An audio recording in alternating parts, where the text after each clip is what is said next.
Yes, da vi i gang igjen med kompressorprosjektet.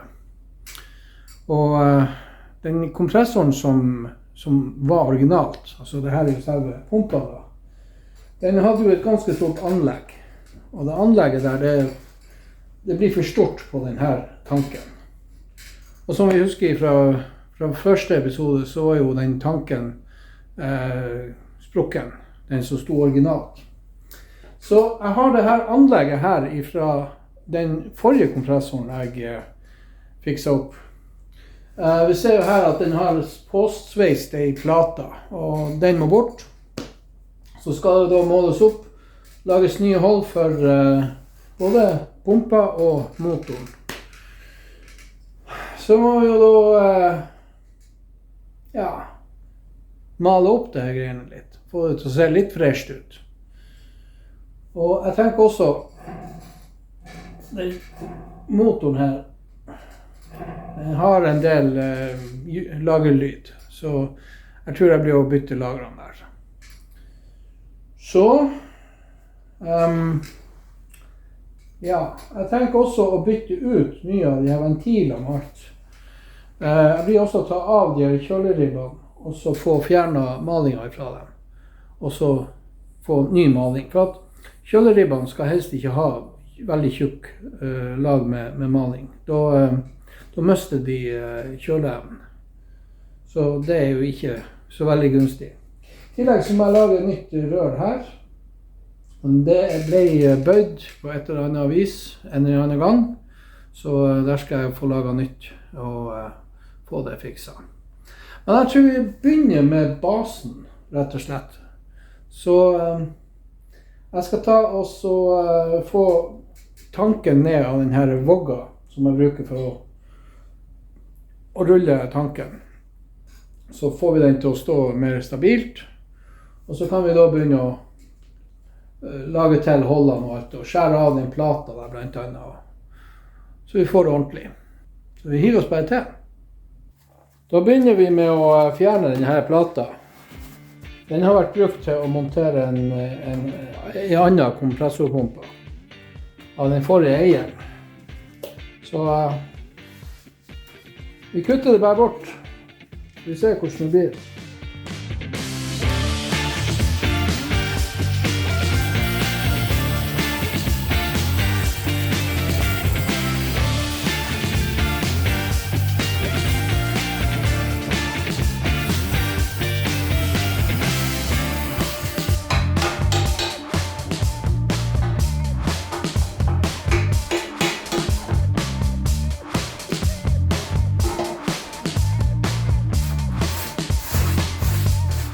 Slipe det rent der.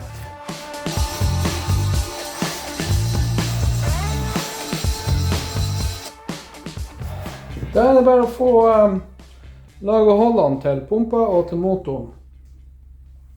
Jeg tenkte jo jeg skulle ta og sveise de her holdene her, men jeg tror nok de blir høvelig skjult. Det er mulig jeg sveiser de som ikke blir skjult. Vi får se. Jeg skal ta og så få ordnet de holdene, så er vi klar med det. Dette anlegget er bredere, og det er lengre enn det som skal være på den kompressoren. Det er jo såpass bredt at de ørene som skal liksom boltes fast her, de blir for smalt ifra hverandre. Så jeg må lage nye hold på det anlegget der borte. Så, det jeg skal gjøre da, jeg begynner med den her, og der skal pumpa stå. Og så lager jeg da holdene for motoren. Men jeg må finne ut hvor jeg skal plassere det på det nye anlegget. Og da må vi finne ut hvor langt det er fra senter på den ytterste bolten der, til den ytterste bolten der. Og det er 87,5. Ok. Dette anlegget her er 95. Og 95 minus 87,5, det blir jo 7,5. Og da deler vi 7,5 på 2 og får 3,75. Så cirka 3,75 centimeter ifra kanten og inn skal de ytterste holde opp være. Da vet vi det. Men vi må også finne ut hvordan siden skal hjulet stå på. Og her har vi jo skiltet som forteller hva slags kompressoranlegg det er. Og hjulet skal være her bak.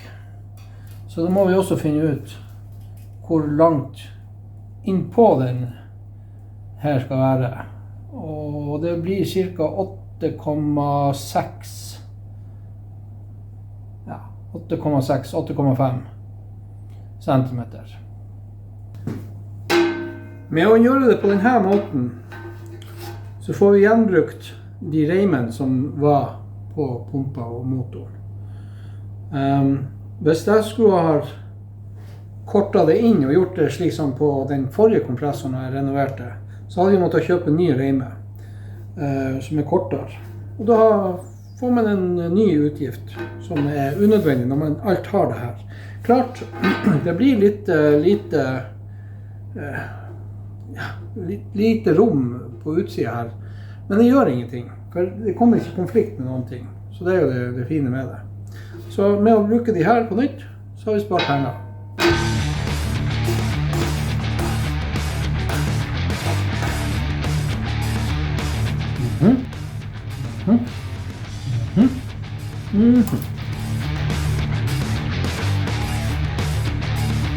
Skal jeg ta og borre de der, og så skal vi gjenge dem. Så prøver vi med pumpa på.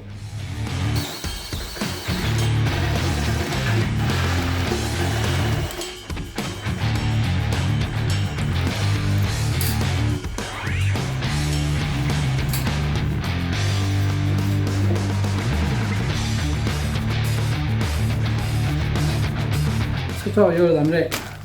Nå er boltene ganske rustet.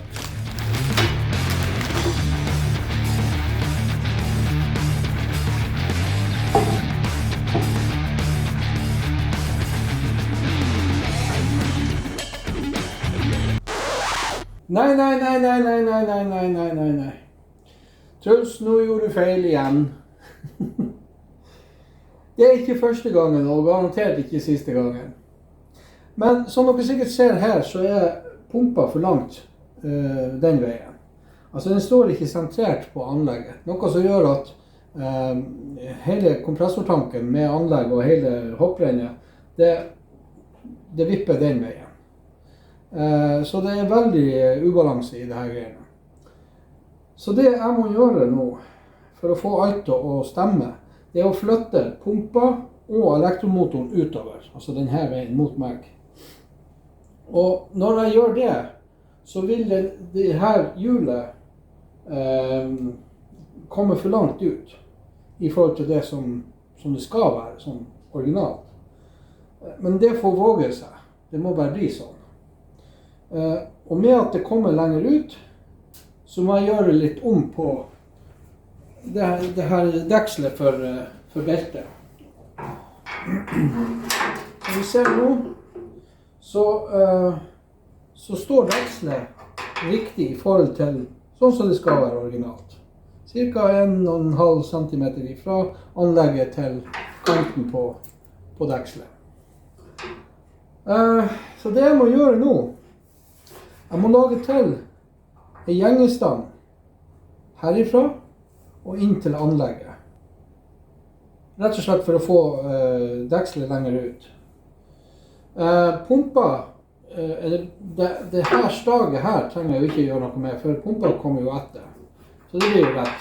Men her bak, der skal jo dekslet festes i den bolten. Men det går jo ikke når vi må flytte hele greia lenger ut. Så da må jeg se om jeg får tak i en lengre bolt, og så har jeg mutter på hver side, slik at jeg får låst det av, eller at jeg rett og slett bare lager til litt lengre braketter. Kappe den av, sveiser på en dette. Det er også en mulighet, og det tror jeg er det enkleste. Så det jeg blir å gjøre nå, rett og slett, jeg blir å ta av pumpa her, og så tar jeg og lager nye hold der det skal være, for både pumpa og motoren. Så sveiser jeg sammen de her holdene som er fra før av, som jeg ikke har bruk for. Sliper det ned, og så får vi en jevn og grei overflate. Og det er noe som jeg gjør off-camera. Yes, da er det på plass.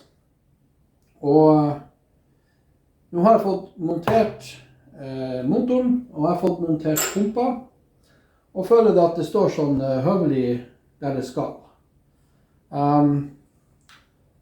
Selve dekselet her er festet her oppe i pumpa, men det må festes nede her på selve anlegget også. Så det skal jeg gå i gang og lage til nå. Jeg blir ikke å bore gjennom hele det her. Jeg ser ikke helt nødvendigheter i det. Skjønt, det hadde vært det enkleste. Hadde jeg sluppet å ta av anlegget når jeg skal lage til gjengene og alt det der. Det som gjenstår da er å ta av hele greia, og så få borret litt større hold, gjenge dem, og så er det bare å montere anlegget og den her tilbake igjen. Kanskje pumpa også.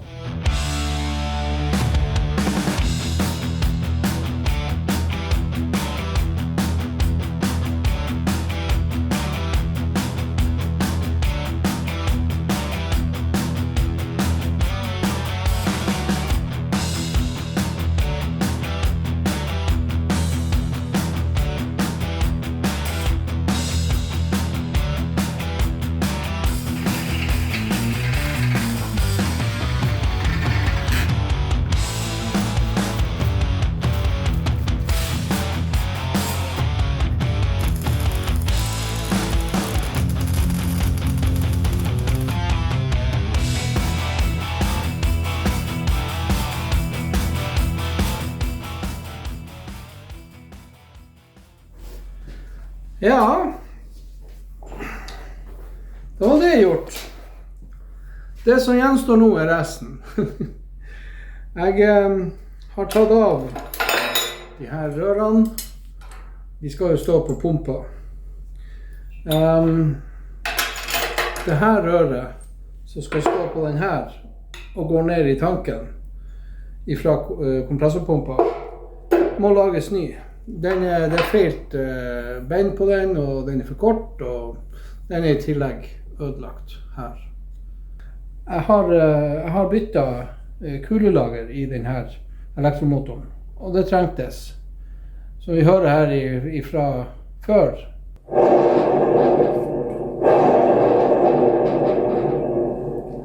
Vi kan jo høre hvordan den høres ut nå. Noe helt annet. Så hvis du har lyst til å se videoen der jeg bytter kulelagrene, så legger jeg den i beskrivelsen. Jeg har jo da fått festet det her. Det er solid nok. Selve dekselet her er litt skjevt. Så jeg får se om jeg retter det ut litt. Det skal jo ikke være noe utstillingsgreier det her, så det spiller jo ingen rolle så måte.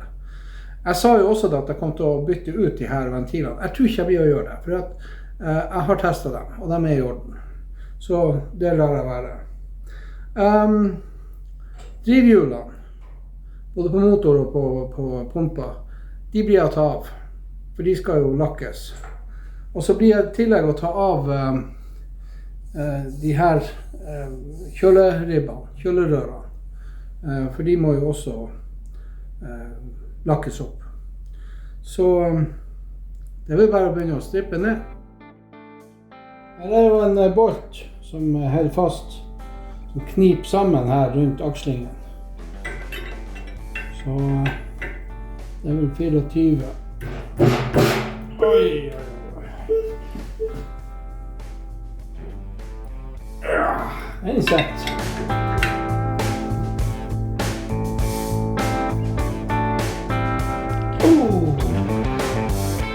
Ja, nei, den har vi ikke fått av ennå.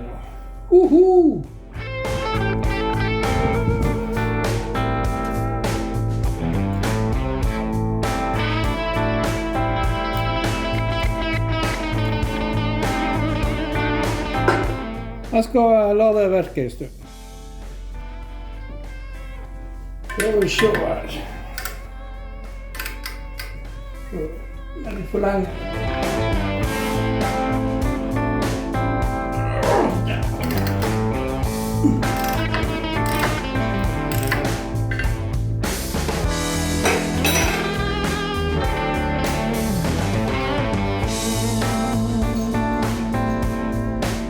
Ikke bare sammen her. Det er en god del rust på.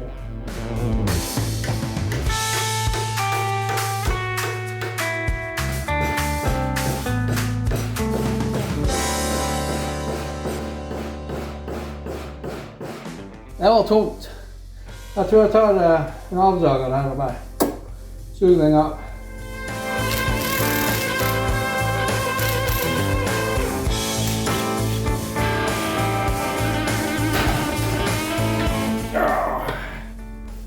Ja. Gjør det litt rent, så blir det bra.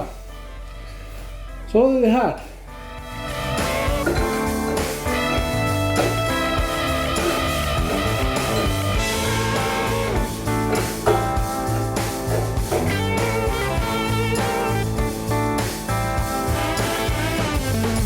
Enkelt og greit.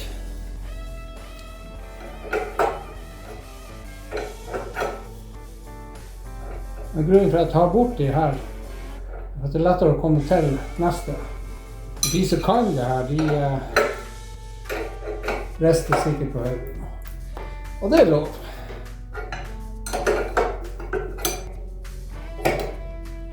Sånn. Nummer 2. Dere skjønner tegningen, så jeg kommer tilbake når jeg får ta det av. Det her skal jeg nå smøre inn med Duxola, som er en lakkfjerner, malingsfjerner. Så jeg blir å smøre det her inn med det, og så sammen med reimhjulet, sammen med reimhjulet til elektromotoren.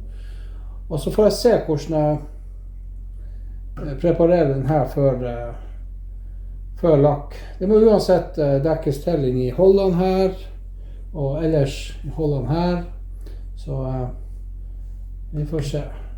Men vi tar og hiver på litt Duxola. Oi, det var litt bøyd. Det må vi fikse.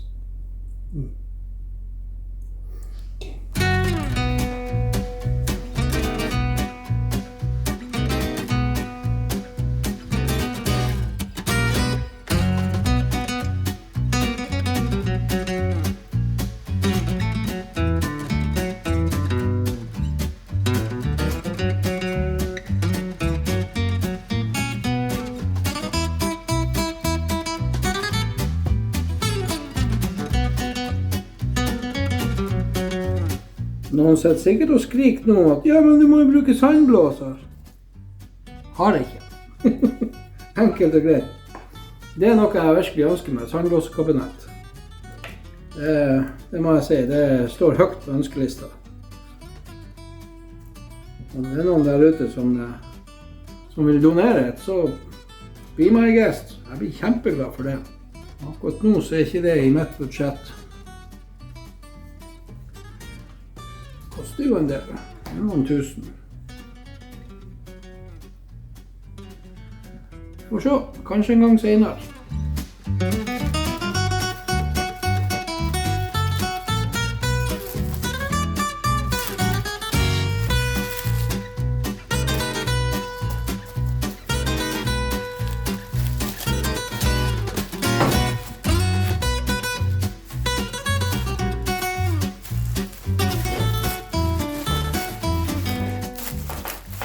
Det her er Biltema sin malingsfjerner. Det skal visst nok være i geléform. Det er jo ikke det. Den tar jeg rett og slett bare og kvelder på.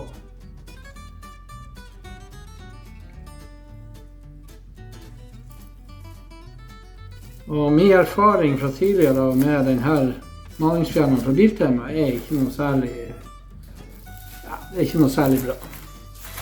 Så, men kanskje vi heldige denne gangen. Det er jo sånn med mye at malingsfjernerne at de fungerer på en type, og så fungerer de ikke på en annen type. Så det er liksom litt sånn forskjellig hva de virker på.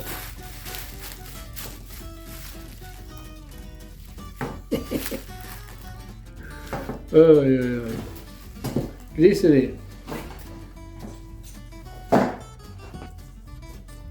Sikkert en del av dere som tenker, men hvorfor går han gjennom alt det her for å male og lakke og styre? Jo, for jeg synes det er litt greit å gjøre tingene litt ordentlig. Det ser litt pent ut, det ser ut som man har gjort noe. Altså, ja, det er en kompressor, men det er en gammel kompressor. Og ja, det er jo kanskje ikke alle som vil ha lagt så mye arbeid i det som jeg gjør. Men jeg synes sånne gamle ting fortjener å få litt pleie, rett og slett. Det er alt for mange som bare kjøper tingene, lar det stå, de vedlikeholder det ikke, det går sunn, de kjøper nytt.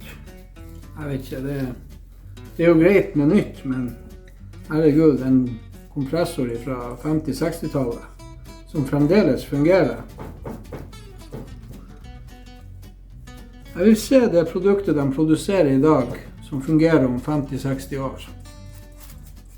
Langt mindre 6 år, eller 5 år.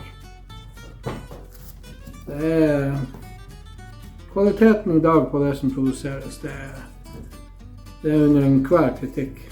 Det er skikkelig dårlig.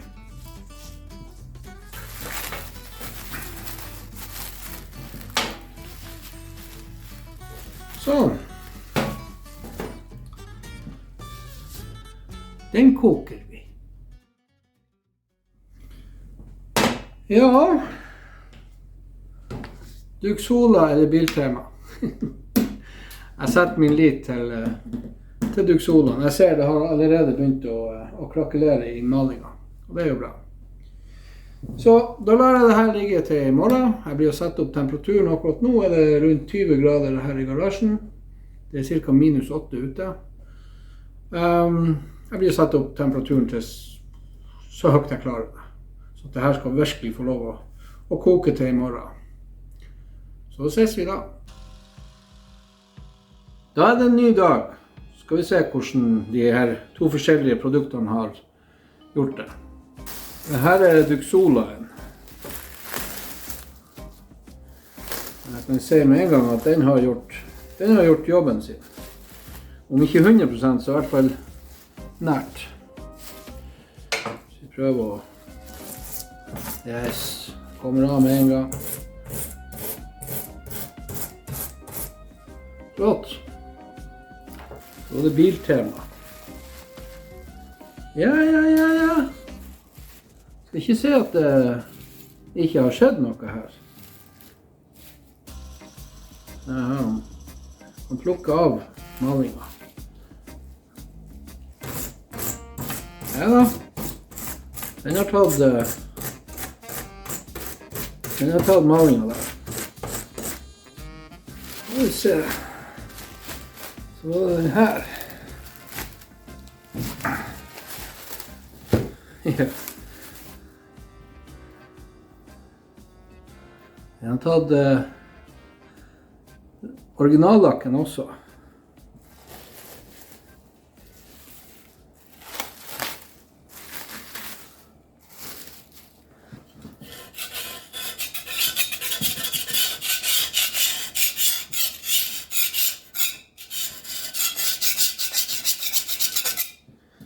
Det er jo egentlig bare å fjerne det her og så vaske av det.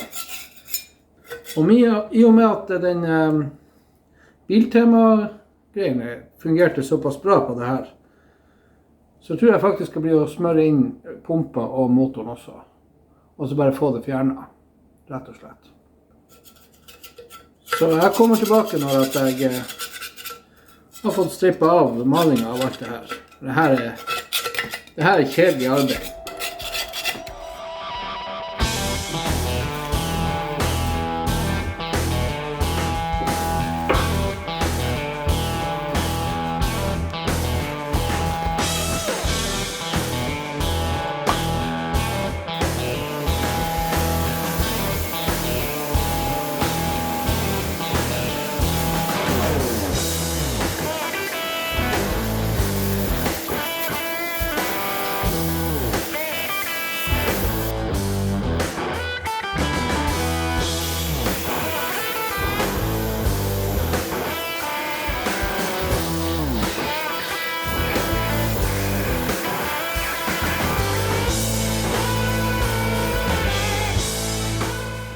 Det ble 2 runder med malingsfjerner.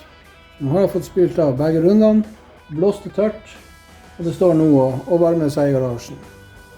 Nå skal jeg bare ta resten av malingen som er igjen, og sånne rustflekker og sånn som det her.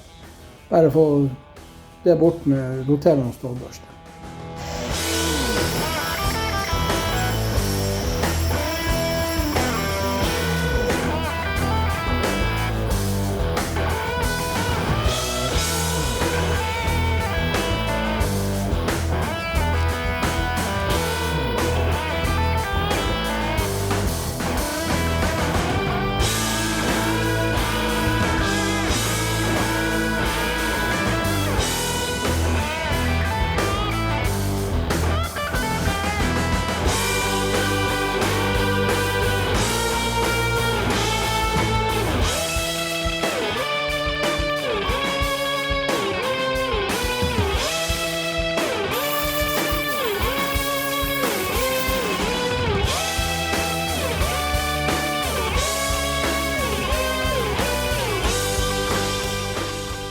Det ble greit nok det der. Det er ikke alle malingsflekkene som kom bort, men de sitter godt.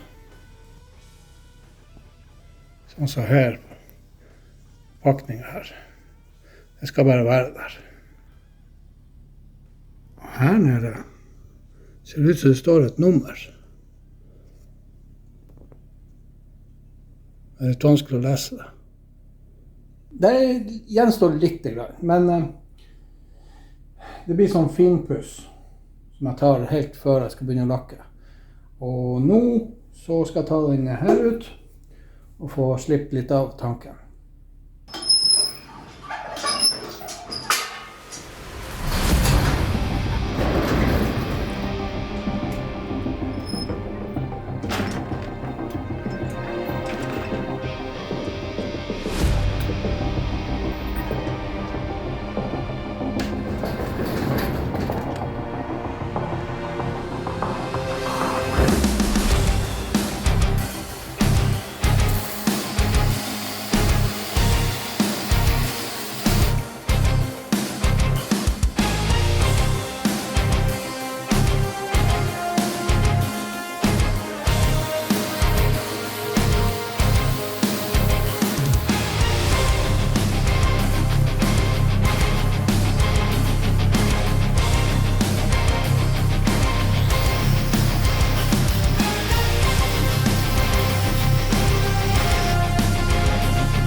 Da var vi kommet til veis ende i denne episoden.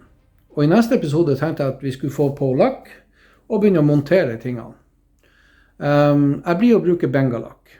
Jeg blander ut bengalakken med litt Ovatrol og tynner.